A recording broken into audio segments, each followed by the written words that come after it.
Voilà, alors je voulais vraiment vous remercier pour tous les commentaires que vous mettez à la fois sur YouTube et sur mon profil Facebook.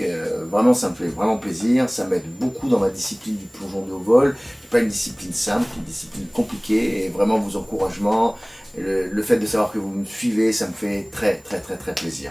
Aujourd'hui, je voudrais vraiment faire une belle dédicace à mon épouse, à ma petite chérie, à ma princesse, à ma Lisette, avec qui je vis depuis près de 28 ans et qui est au fil du temps devenue mon binôme. Depuis quasiment un an, elle me suit dans le plongeon avec beaucoup d'attention.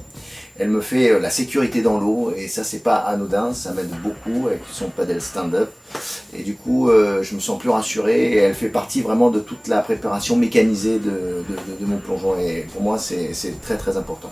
Au-delà de tout ça, elle filme.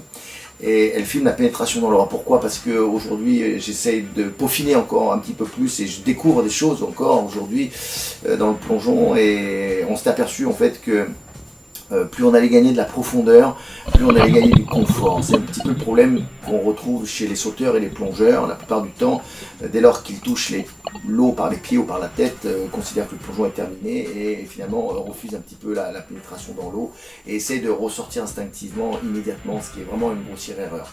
Dans le plongeon ou dans le saut, il faut vraiment prendre en considération l'élément liquide dans lequel on va pénétrer et il faut rentrer en profondeur. Moi, depuis un an, sur les 70 derniers plongeons de 24 mètres, j'ai quasiment gagné 2 mètres et ça c'est grâce à la vidéo parce qu'on arrive à checker au fur et à mesure si on prend de la profondeur.